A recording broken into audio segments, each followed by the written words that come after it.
फरीदाबाद में अंतर्राष्ट्रीय सूरजकुंड मेले की तैयारियां जोरों पर हैं। 31 जनवरी से शुरू हो जाएगा 39वां अंतर्राष्ट्रीय हस्तशिल्प सूरजकुंड मेला। इस बार मेले में नजर आएगी यूपी और मेघालय की छटा।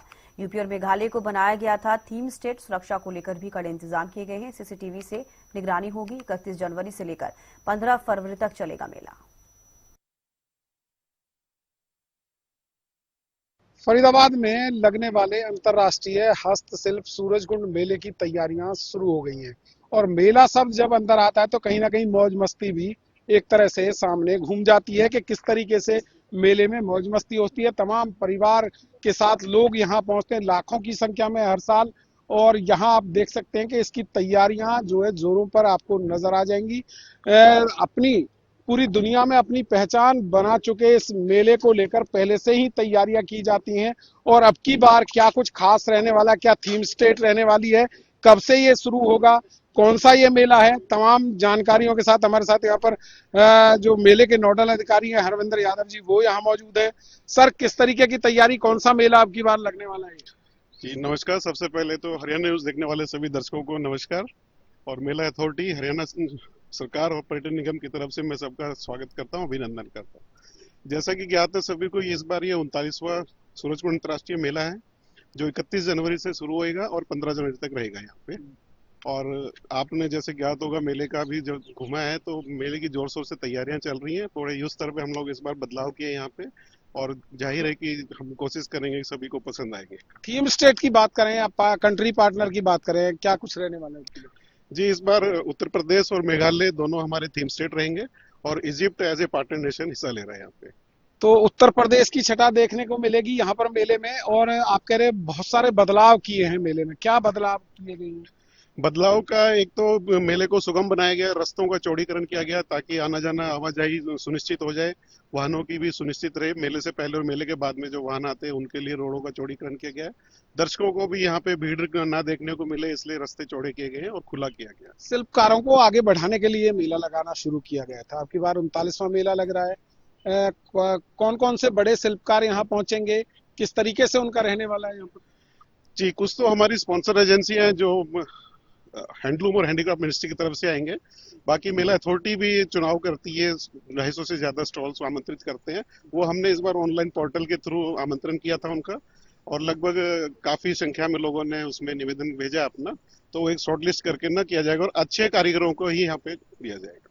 मेले की बात करते हैं तो एक अजीब सी उमंग जो आदमी के अंदर दौड़ जाती है। खाने पीने की बात करें, किस तरीके का रहने वाला है? जी बिल्कुल, मेला उमंग महोत्सव जो है वो उमंग के लिए ही होता है। तो व्यंजन के लिए इस बार उत्तर प्रदेश से जैसे अभी बात चल रही है कि वहाँ के लजीज व्यंजन यहाँ पे परोसे जाएंगे, और मेघालय नॉर्थ ईस्ट फूड अपना स्पेशल यहाँ पे ला रहे हैं। क्या खास रहने वाला है उनमें फूड की अगर बात करें? फूड का अभी सुनिश्चित तो हुआ नहीं है, लेकिन जाहिर है कि जो लखनऊ जो है वो व्यंजन के मामले में बहुत आगे निकल चुका है, उसको हेरिटेज दर्जा भी मिला है इस बार, तो जाहिर है कि अच्छा ही होगा यहाँ पे। तो अच्छा होगा। सर, बात करें तमाम कौन कौन आने वाले हैं मेला में, जब मेला शुरू होगा कितने और बाहर के देश है जो इसमें हिस्सा लेंगे? अभी शेड्यूल हमारे पास 20 से अधिक देशों का हमारे को मिल चुका है, और उम्मीद करेंगे कि पिछले साल से ज्यादा ही होगा। पिछले साल का जो हमारा अनुभव रहा था उसमें 45 देशों ने भाग लिया था, तो इस बार उम्मीद है कि ज्यादा ही रहेगा उसमें। उत्तर प्रदेश की और मेघालय की क्या छटा यहाँ देखने को मिलेगी?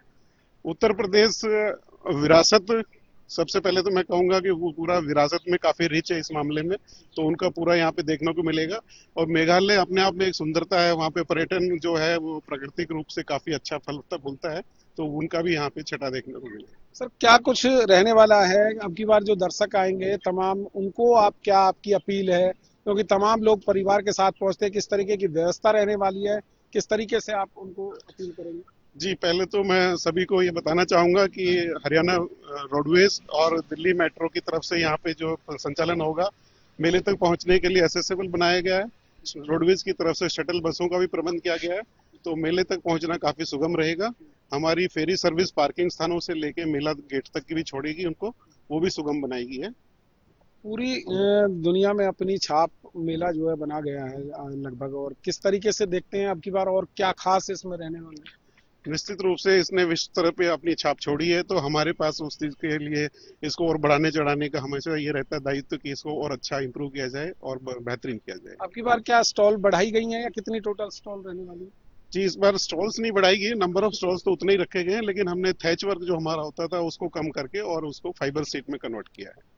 तो कहीं ना कहीं मेला इस बार काफी खास रहने वाला है और उत्तर प्रदेश की छटा देखने को मिलेगी। और कहीं ना कहीं तमाम जो चाहे सुरक्षा की बात करें या फिर मेले के अंदर आकर खाने पीने की बात करें, सीसीटीवी वगैरह भी यहाँ पर लगे होंगे। सर, जो पूरा मेला है वो सीसीटीवी की जद में होगा, कितने सीसीटीवी यहाँ पर लगाए गए? जी बिल्कुल, सुरक्षा से कोई कंप्रोमाइज नहीं किया गया। अथॉरिटी ने पहले ये निर्धारित कर दिया गया था। कल समन्वय मीटिंग जो हुई थी जिला प्रशासन के साथ, उसमें भी सुनिश्चित किया गया था, पुलिस प्रशासन की तरफ से भी मांग थी।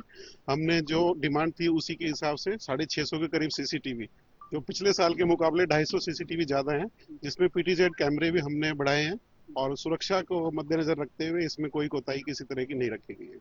कहीं ना कहीं 250 सीसीटीवी कैमरे और बढ़ाए गए हैं। चप्पे चप्पे पर सीसीटीवी की पैनी नजर रहेगी। साफ तौर पर कहा जा सकता है कि मेला पूरी तरह से सीसीटीवी की जद में होगा और कहीं ना कहीं लोग यहां आकर अपने परिवार के साथ पूरा एंजॉय कर सकते हैं। फरीदाबाद से हरियाणा न्यूज के लिए राजेंद्र दहिया।